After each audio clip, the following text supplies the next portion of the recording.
नमस्कार। आज हम बात कर रहे हैं गुजरात की, जहां हाल में जो मानसून आया उसने काफी तबाही मचाई है। हाँ बिल्कुल। हमारे पास एक रिपोर्ट है जो उस पर रोशनी डालती है कि कैसे ये बारिश जो जीवन देती है वो एक तरह से कहर बन गई। सही। तो आज हम इसी पर थोड़ी गहराई से बात करेंगे, देखेंगे कि हुआ क्या, लोगों पर क्या बीती और रिपोर्ट में क्या बड़े मुद्दे उठाए गए हैं। और शुरुआत में एक आंकड़ा है जो काफी चिंताजनक है। हाँ, कि 1 जून से अब तक बारिश से जुड़ी जो अलग अलग घटनाएं हुई हैं उनमें कम से कम 24 लोगों की जान जा चुकी है। जी, जिसमें बिजली गिरना है, बाढ़ आना है, ये सब शामिल है। और इसमें जो सबसे ज्यादा दिल दहलाने वाली घटना सामने आई है वो बोटाद जिले से है। हाँ, वो कार वाली घटना। हाँ, लाठीदड़ गांव के पास बाढ़ के पानी में एक कार बह गई। उसमें 2 परिवार थे, कुल 9 लोग। ओह, 9 लोग। जी, विंचिया तालुका के रहने वाले थे ये लोग और कहीं जा रहे थे किसी धार्मिक स्थल की ओर। अच्छा।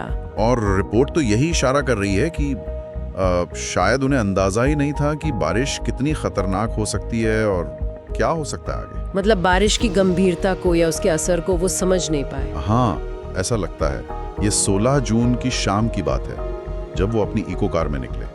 शायद उन्हें ये नहीं पता था कि उस इलाके में पिछले 2 दिन से लगातार बहुत भारी बारिश हो रही थी। तो लाठीदड़ के पास जब वो पहुंचे तो सड़क और खेत सब पानी में डूबे हुए थे। अच्छा। और बाढ़ का बहाव इतना तेज था कि उनकी गाड़ी सड़क से खिंच गई और गहरे कीचड़ में जा फंसी। बहुत बुरा हुआ। मदद के लिए चिल्लाए भी होंगे, लेकिन पानी के शोर में शायद आवाज दब गई। खैर, 2 लोग हैं, एक 24 साल के प्रियंक चौहान और दूसरे 47 साल के यशवंत ववेटा। उन्हें किसी तरह बचा लिया गया। अच्छा, 2 लोग बच गए। हाँ, लेकिन यशवंत जी, जिन्होंने इस हादसे में अपनी 72 साल की माँ मंजू जी और 45 साल की पत्नी नायाना जी दोनों को खो दिया। हे भगवान। उन्होंने बड़े दुख के साथ बताया कि हम तो बस एक धार्मिक रस्म पूरी करने गए थे, कभी सोचा ही नहीं था कि एक परिवार के तौर पर हम वापस नहीं लौटेंगे। उफ, बचाव कार्य घंटों चला, देर रात तक, लेकिन बाकी 7 लोगों को बचाया नहीं जा सका। बहुत ही दुखद है। हाँ, ये घटना वाकई बहुत दुखद है। और इसके पीछे, जैसा आपने कहा, 2 दिन की लगातार भारी बारिश तो थी ही, और शायद खतरे को थोड़ा कम आंक लिया गया। लेकिन देखिए, ये कोई अकेली घटना नहीं है। रिपोर्ट बताती है कि ये एक बड़े पैटर्न का हिस्सा है। अच्छा, कैसे? पूरे गुजरात में, खासकर सौराष्ट्र वाला जो इलाका है, वहाँ बिजली गिरने से ही 11 मौतें हुई हैं, और इनमें ज्यादातर किसान थे जो अपने खेतों में काम कर रहे थे।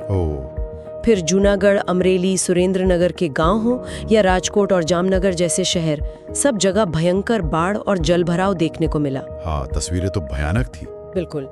तो इससे सिर्फ जानमाल का नुकसान नहीं हुआ, बल्कि ये भी साफ हो गया कि मॉनसून के दौरान हमारी जो ग्रामीण आबादी है या छोटे शहरों की आबादी है, वो कितनी असहाय हो सकती हैं। हाँ, ये बात तो है। और यहीं पर फिर NDRF जैसी जो एजेंसीज हैं, उनकी भूमिका बहुत अहम हो जाती है, राष्ट्रीय आपदा प्रतिक्रिया बल। हाँ, बिल्कुल। और बचाव और राहत कार्यों की बात करें तो NDRF और जो वहाँ के लोकल तैराक थे, फायर ब्रिगेड की टीमें थीं, उन्होंने वाकई बहुत मुश्किल हालात में काफी अच्छा काम किया। जी। बोटाड डिवीजन के DSP हैं महर्षि रावल। उन्होंने भी तारीफ की कि भाई, इनकी वजह से कम 2 जानें तो बची। हालांकि 7 लोगों का जाना बहुत दुखद रहा। और इसके साथ साथ जो स्थानीय NGO थे, आम लोग थे, उन्होंने भी आगे बढ़कर मदद की। खाना, पानी, कपड़े, ये सब प्रभावित परिवारों तक पहुंचाया। ये अच्छी बात है कि समुदाय ने साथ दिया। हाँ, कई जगहों पर मंदिरों और स्कूलों में तो कम्युनिटी किचन भी शुरू किए गए। सरकार ने भी, गुजरात सरकार ने मृतकों के परिवारों के लिए मुआवजे का ऐलान किया है। वो तो फौरी राहत के लिए जरूरी है। लेकिन अगर हम इन घटनाओं से जो बड़े सवाल उठ रहे हैं उन पर ध्यान दें, तो रिपोर्ट कुछ अहम, क्या कहते हैं, सिस्टम की कमियों की तरफ इशारा करती है। सिस्टम की कमियां?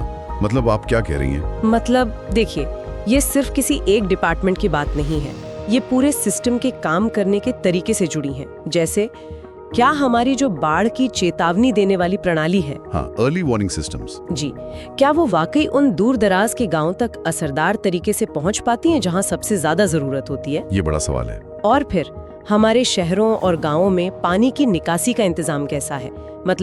ड्रेनेज, बाढ़ को रोकने के उपाय, क्या वो मजबूत हैं? कई पर्यावरणविद ये भी मानते हैं कि जिस तरह से बिना सोचे समझे शहरों का फैलाव हो रहा है या नदी के किनारों पर कब्जे हो रहे हैं, हाँ, पानी के निकलने के रास्ते बंद हो जाते हैं। बिल्कुल, उससे भी बाढ़ का असर और गंभीर हो जाता है। वो सही बात है।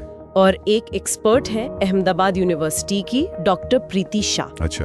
उनका कहना बहुत महत्वपूर्ण है कि लोगों को सिर्फ मौसम की चेतावनी मिलना काफी नहीं है, उन्हें ये भी पता होना चाहिए कि भाई अगर बाढ़ आ गई तो करना क्या है। हाँ, ये तो बहुत जरूरी बात है।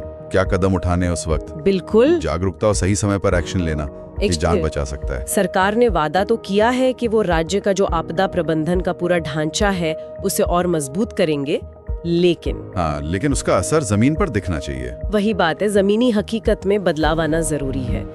तो कुल मिला के देखें तो इस रिपोर्ट से कुछ खास बातें सामने आती हैं। एक तो मॉनसून का भयानक मानवीय चेहरा, खासकर ये बोटाद वाली त्रासदी। दूसरा, इसका असर पूरे गुजरात पर पड़ा है। और तीसरा, इन घटनाओं ने हमारी जो तैयारियां हैं, जो व्यवस्था है, उसकी कमजोरियों को एकदम उजागर कर दिया है। बिल्कुल सही कहा आपने। रिपोर्ट इन घटनाओं को सिर्फ आंकड़ों की तरह नहीं देखती है, ये एक तरह की चेतावनी है। चेतावनी। हाँ, चेतावनी।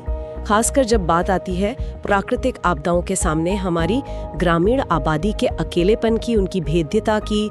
बोटाद में 7 लोगों की जान जाना सिर्फ एक आंकड़ा नहीं है, ये सोचने पर मजबूर करता है।